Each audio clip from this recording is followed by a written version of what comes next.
멜번에 산다 공식 헌정 팟캐스트 키위랑 호주 가자. 이번 녹음은 영국 선거를 바라보는 호주의 시각에 관한 것입니다.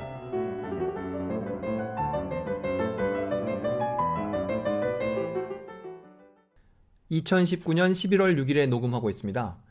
멜번에 산다에 올리는 녹음이 뜸하셔서 한동안 제가 이거 댓글 만들 일이 없구나 라고 생각하고 있었는데, 근래에 손 PD님께서 녹음을 2개 올리셨어요. 그래서 제가 조만간 댓글을 올리려고 합니다.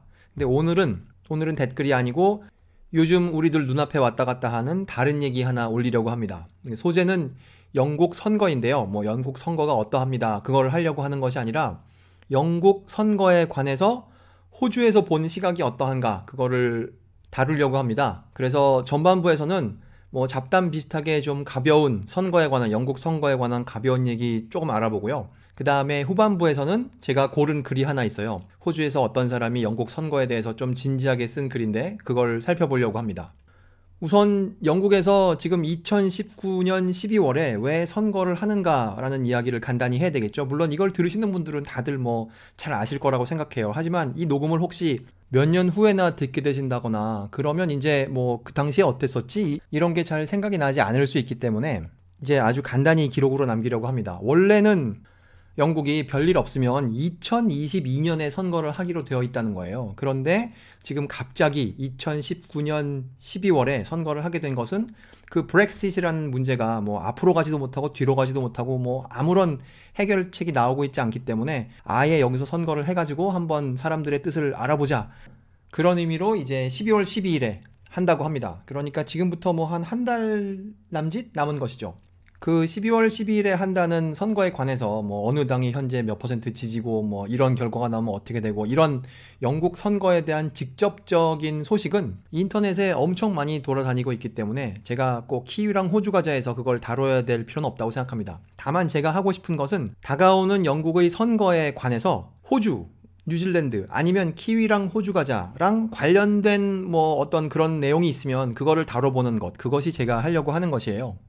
그래서 자질구레한 것 2개 다루고 그 다음에 글 하나, 좀 진지한 글 하나 보려고 합니다. 자질구레한 첫 번째 내용은 무엇이냐 하면, 지금 영국의 수상인 보리스 존슨에 관해서 여기 키위랑 호주 가자에서 녹음을 한번 한 적이 있지 않습니까? 그 사람에 관한 에피소드를 하나 만든 적이 있었는데, 이번 선거의 결과에 따라서는 그 사람이 영국 정치 역사에 어떤 독특한 기록 보유자로 이름이 영원히 남게 될 수도 있는 그럴 가능성이 있다는 거예요. 그건 뭐냐 하면, 지금 우리가 알고 있는 이런 수상이라는 개념, 그게 이제 시작된 게 1721년이라고 하는데, 그 엄청나게 많은 수상들이 있었던 과정에 어떤 사람들은 수상을 오래 한 것으로 기록이 남아있단 말이죠. 예를 들어서 우리가 이름 많이 들어본 마가렛 태처, 이 사람은 11년 하고 200 며칠 이렇게 일을 했답니다. 수상으로서. 그래서 이 수상이라는 역사에 7번째로 수상을 오래 한 사람이라는 거예요. 그리고 우리가 또 알고 있는 토니 블레어, 이 사람도 10년 이상 해가지고 그 바닥에서 9번째 그거였다고 하고, 우리가 또 많이 들어본 윈스턴 처칠, 그 사람도 8년 하고 230 며칠 이렇게 해가지고 12번째, 이런 식으로 수상을 오래 한 것으로 이름을 남긴 사람들이 있어요. 그건 이제 한쪽 끝이고요. 반대쪽 끝에는 어떤 사람들이 있냐면 수상을 짧게 한 것으로 이름을 남긴 사람들이 있는 것이죠. 그래서 12월 12일 선거 결과에 따라 보리스 존슨이 만일 수상직에서 물러나게 된다고 하면 1830년 이후로는 가장 짧은 수상의 임기를 가졌던 수상으로 기록될 것이고, 이 1721년까지 가는 전체 수상을 다 해도 탑 3, 그러니까 짧은 수상 임기를 가진 3명의 사람, 그런 매우 예외적인 리스트에 들어가는 것으로 아주 오랫동안 이름을 남기게 될 거라고 합니다. 여기 3명 중에 들어오려면요, 수상 재임 기간이 반올림해서 한 200일 정도 그 이하여야 합니다. 딱 들어도 좀 어려운 일 같지 않습니까? 이게 이제 첫 번째 자질구레한 얘기고요. 두 번째 자질구레한 얘기로 넘어가겠습니다. 이 두 번째 자질구레한 얘기는, 이거는 이제 키위들에 대한 얘기인데요. 한 6개월쯤 전에 호주에서 선거를 했었죠. 2019년 5월 달에 한 선거.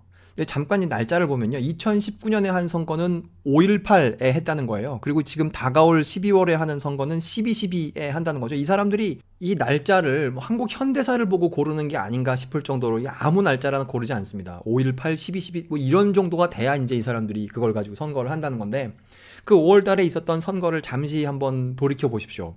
그 선거 이전에 뭐 여론조사 결과 어떠어떠하다, 결과가 어떠어떠할 것이다 라고 할 때마다 노동당이 뭐 조금 이기거나 많이 이기거나 그런다고 나왔었죠. 심지어는 선거가 끝난 다음에 출구조사를 근거로 발표한 거에서도 노동당이 이긴다고 그랬었는데 이제 결과는 그렇지 않게 됐었죠.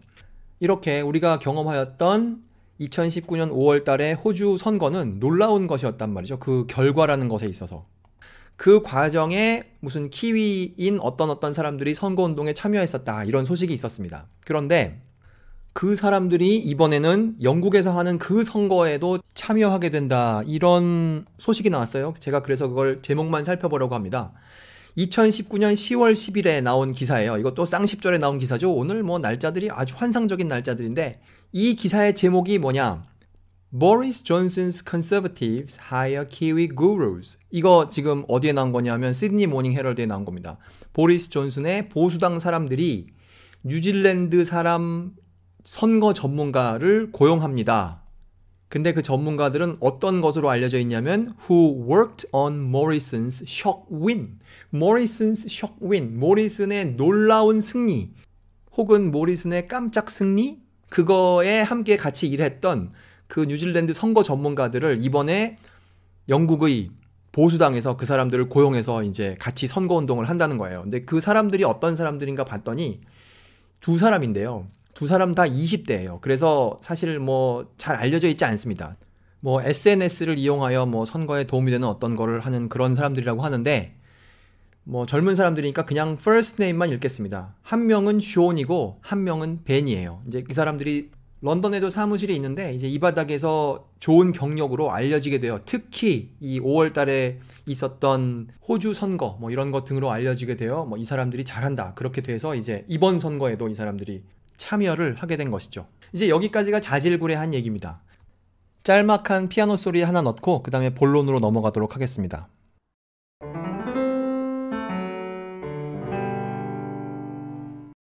여기서부터는 약간 진지한 글 하나 살펴보려고 하는데요. 우선 그거 글 쓴 사람부터 알아보도록 하겠습니다. 글 쓴 사람이 누구냐? 알렉산더 다우너라는 사람입니다. 호주에 사시는 분들에게는 좀 귀에 익은 이름이죠. 이 사람은 대표적으로 뭐로 알려져 있느냐 하면 1996년부터 2007년까지 호주의 외무부 장관을 하던 사람이죠. 제가 처음 뉴질랜드에 간 게 96년인데요. 뉴질랜드 안에 있으면 뭐 호주 얘기가 많이 뉴스에 나오죠. 호주 뉴스가 나오면 흔히 나오는 사람이 두 명이 있었어요. 제 기억에, 가물가물한 기억에. 한 명은 호주 수상, 존 하워드이고 또 다른 한 명이 바로 이 사람, 외무부 장관, 알렉산더 다우너죠. 존 하워드의 임기가 96년부터 2007년까지였는데 그 임기 전체를 또 이 사람이, 알렉산더 다우너가 외무부 장관을 했어요. 그러니까 두 사람이 뭐랄까요, 좀 좋은 정치적인 동반관계? 뭐 그렇게 말할 수 있겠죠. 제가 이 사람 보면서, 뉴스에 나오는 걸 보면서 좀 느꼈던 것이 저 사람은 좀 서민적인 분위기와는 아주 거리가 먼 사람인가 봐 라고 제가 내용도 모르면서 혼자 생각을 한 적이 있었습니다. 그런데 오늘 이 녹음을 하려고 이 사람을 좀 알아보니까 이 사람네 아버지도 그렇고 이 사람네 할아버지도 그렇고 Order of the British Empire라고 그 기사작이 주는 그런 훈장 같은 게 있지 않습니까? 그거의 일종을 받은 사람들인 거예요. 그러니까 자기네 아버지도 써 어쩌고 저쩌고고 자기네 할아버지도 써 누구누구인 거예요.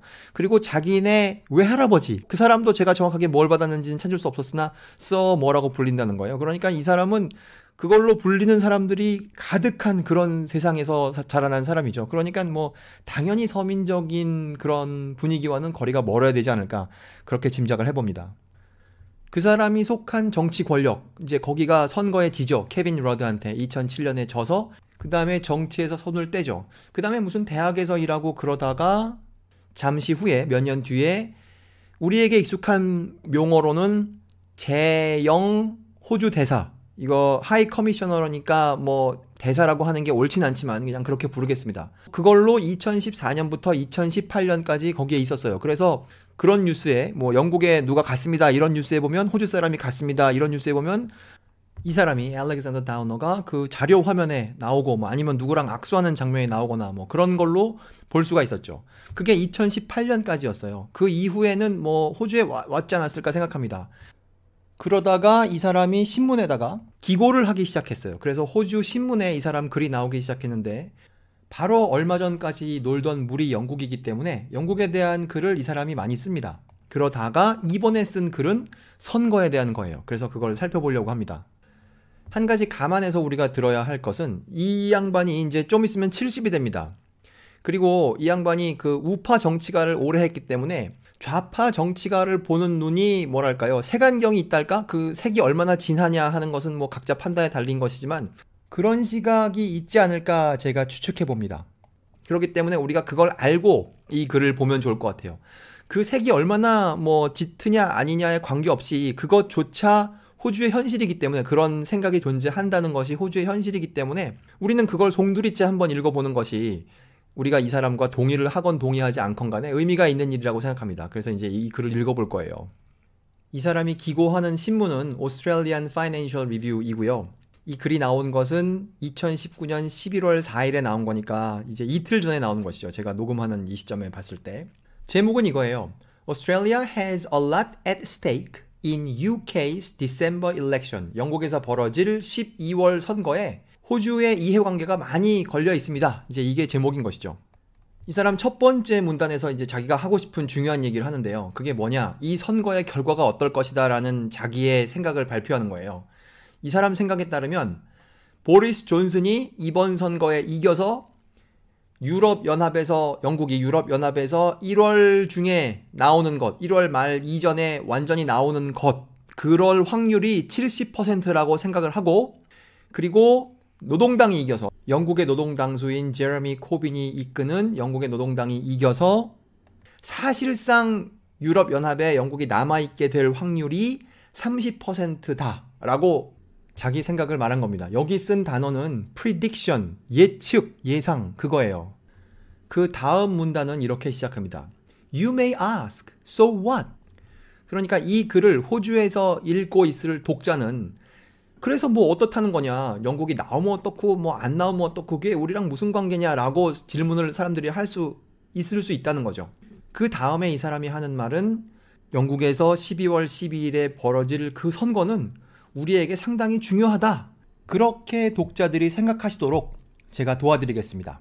이게 이제 이 사람이 두 번째 문단에서 하는 얘기입니다. 이제 그 다음에 그 밑에는 사진이 있어요. 제레미 코빈 사진이 이제 크게 나와 있고 그 다음으로 넘어가면 호주에 존재하는 브렉싯에 대한 두 개의 시점을 이 사람이 정리하고 있습니다. 한 가지 시점은 무엇이냐 하면 유럽연합 안에 영국이 남아있는 것이 호주에게 유리하다, 이런 시점이라는 거예요. 영국 안에 호주 회사들이 사무실을 두고 거기서 뭔가 장사를 하면 이제 영국과 유럽 사이에 장벽이 없으니까 거기서 일을 하는 게 쉽다, 이제 그런 시각이 있는 것이죠. 만일 유럽연합 안에 영국이 없다고 생각해봐라. 그러면 우리가 뭐 프랑스, 이태리, 독일이랑 하는 게 지금보다 훨씬 어려울 거 아니냐, 이렇게 생각하는 시각이 하나 존재한다고 합니다. 아주 뭐 잘 이해할 수 있는 시각이죠.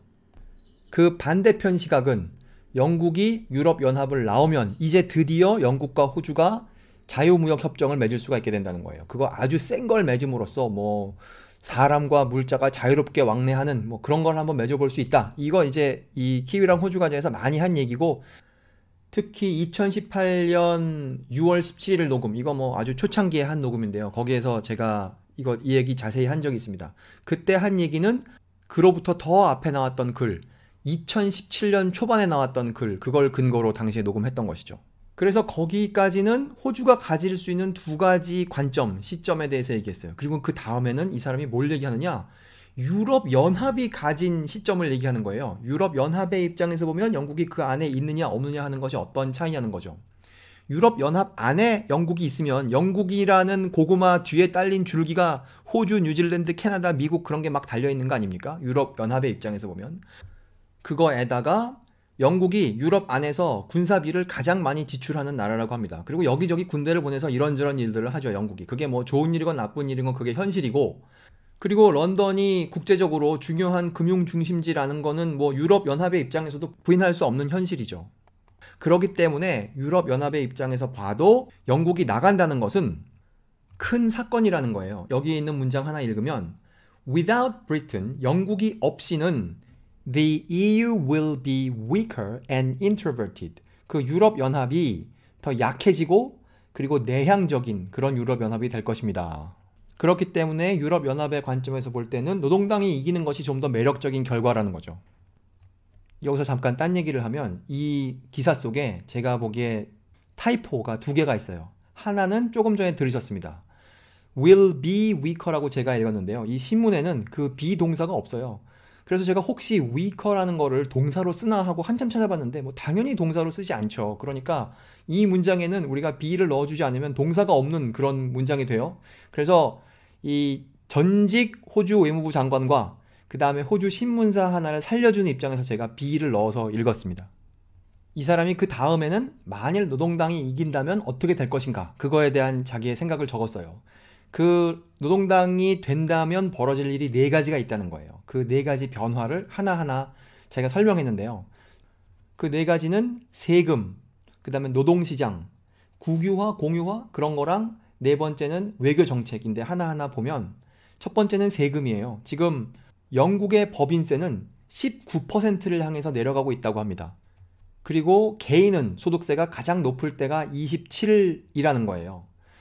이거 27을 호주나 뉴질랜드랑 비교해 보시죠. 뉴질랜드는 제일 높으면 몇 가지 갈 수 있습니까? 33까지 갈 수 있죠. 호주는 45 더하기 메디케어 레비해서 47. 그러니까 영국 27, 뉴질랜드 33, 그리고 호주 47이니까 좌파의 입장에서 보면 이 개인 소득세도 너무 낮고 가장 높을 때에도 너무 낮고 그리고 법인세도 너무 낮다. 이렇게 생각을 할 거라는 거죠. 그래서 아마 노동당이 들어서면 영국의 노동당이 들어서면 이걸 올리려고 할 것이다.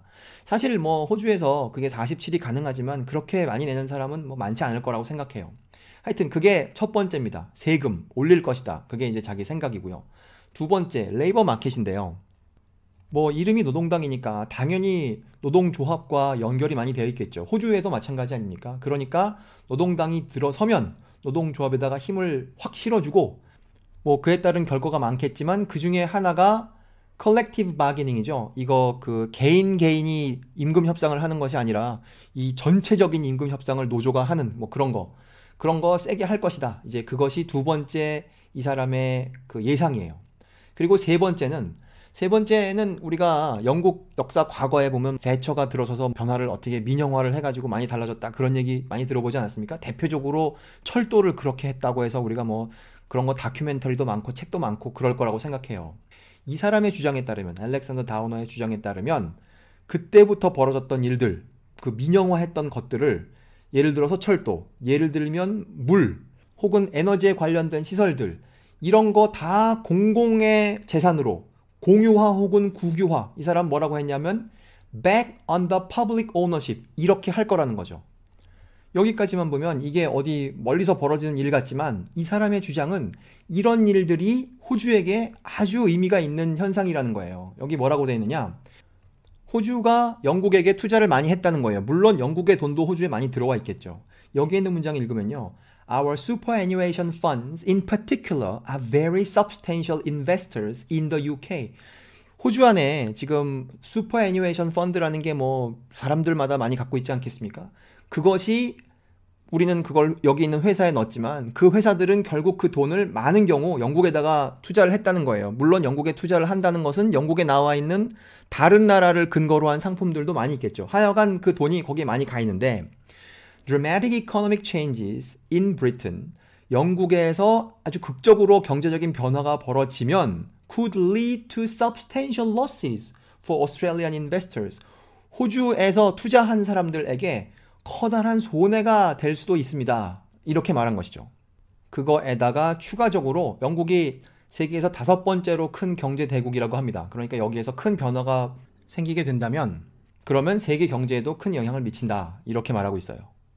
아까 이 사람이 말한 변화가 4가지가 있을 거라고 했죠. 이제 그 중에 첫 번째가 세금이었었고 그 다음이 노동시장이었었고 그 다음이 뭐 국유화, 공유화 그런 거고 그 다음이 외교정책이라고 했죠. 이제 여기서부터는 이제 외교정책에 대한 얘기를 합니다. 외교정책에 대한 얘기를 하기 위해서 이 사람이 기본적으로 영국이란 세계 무대에서 어떤 역할을 했는가, 특히 2차 대전 이후 그런 얘기를 하고 있어요. 이제 그걸 좀 뭐 간단하게 하면 이거예요. 영국이 했던 것은 supporting Western interest both militarily and diplomatically 이렇게 했다는 거예요. 서방 세계의 이익을 추구하기 위해서 군사적으로 그리고 외교적으로 역할을 해왔다는 것이죠. 그런데 이 사람의 주장에 따르면 영국의 좌파가 친해지고 싶어하는 주체는 베네수엘라, 쿠바, 하마스, 헤즈볼라 이런 쪽이고 싫어하는 쪽은 사우디아라비아, 그 다음에 두바이가 속한 UAE 이런 데랑은 관계를 끊으려고 할 거래요. 이렇게 되면 결과적으로 누구에게 이익이냐 하면 이란에게 이익이라고 합니다. 이거 뭐 이 사람이 아주 복잡하게 설명했는데요. 이게 간단하게 말해서 그겁니다. 그 다음에는 어떤 얘기를 하고 있느냐. 만일 그렇게 영국의 외교 관계가 새로 정립이 된다면 그것이 호주에게 어떤 영향을 미치느냐. 호주가 속한 어떤 팀이 있죠. 이런 정보를 서로 주고받는 거. 이게 신문에도 많이 나오는 건데 Five Eyes. 이거 한국말로 뭐라고 할까요? 5개의 눈이니까 오목이라고 하면 어떨까 해요. 5개의 눈은 우리가 잘 알고 있는 나라들입니다. 뉴질랜드, 호주, 캐나다, 영국, 미국 이렇게 5개의 나라가 서로 이렇게 정보를 주고받는 그런 시스템인데 만일 영국이 지금 말한 것 같은 외교 관계를 갖게 된다면 과연 우리가 정보를 주고받을 수 있는 상대로 남아있을 수 있냐는 거죠. 그렇게 된다면 이 오목은 사목으로 변할 수 있다. 여기 있는 문장 그대로 읽는다면요. Under a British Labour government, the Five Eyes arrangement would become Four Eyes. 그러니까 5개의 눈이 4개의 눈으로 변할 것이다. 이렇게 말하고 있죠. 이거 설명하는 과정에서 이 사람이 쓴 문장 하나 조금 읽겠습니다. 이것도 제가 생각하기에 타이포예요. 그래서 고쳐진 버전으로 읽겠습니다. 그것은 뭐냐? The Britain would turn its back on the United States and its Western allies. 영국은 지금 노동당이 이긴다면 미국에게 그리고 서방 세계의 동맹국들에게 등을 돌릴 것입니다. 그래서 아마 이 사람이 하려고 했던 말은 its back, 자기의 등, 영국의 등이라고 했었을 것 같은데 신문에는 turn it back 이라고 해서 말이 안 돼요. 아마 s를 빠뜨린 것 같습니다. 실수로 그랬겠죠. 뭐 그게 실수건 아니건 이 서울시 서부교육구청 영어교육의 뭐랄까 결과물 그거를 구체화하는 의미에서 제가 요거랑 아까 그 동사 빠진 거 그거 2개를 스크린 캡처를 조그맣게 해가지고 제 웹사이트에다가 그 키위랑 호주가자 웹사이트에다가 이미지로 올리도록 하겠습니다. 전에도 그 런던 박물관이 조금 잘못 쓴 거를 제가 올린 적이 있었는데 한번 이번에도 그렇게 해보도록 하죠. 여기까지가 그 사람의 글입니다. 그리고 딱 한 문단 남았어요. 이 사람이 한 말이 이겁니다. My point is simple. 제 말씀의 요점은 간단합니다. Australia has a lot at stake in the December the 12th British election. 12월 12일에 있을 영국의 선거에 호주의 이해관계가 많이 걸려 있습니다. 이게 아까 제목이기도 했었죠. 그래서 그 말을 다시 한번 하면서 마지막 문단을 시작하는데요. 그 다음에는 뭐라고 했느냐면 호주 사람들의 관점에서 볼 때 이 선거는 단순히 브렉시트에 관한 것이 아닙니다. 이 선거는 노동당이 이끄는 영국이 우리의 경제에 그리고 세계에 어떤 영향을 미치는가 그것에 대한 선거이기도 합니다. 이렇게 하면서 글을 마치고 있어요. 여기까지가 이 사람의 글이고 여기까지가 제가 준비한 내용입니다. 이 글을 통하여 호주의 우파는 영국의 선거를 어떻게 보고 있는가를 짐작해 볼 수 있는 그런 진지한 기회가 아니었나 그렇게 생각합니다. 멜번에 산다 공식 헌정 팟캐스트 키위랑 호주 가자. 오늘 녹음에서는 호주에서 바라보는 12월 영국 선거에 관하여 알아보았습니다. 감사합니다.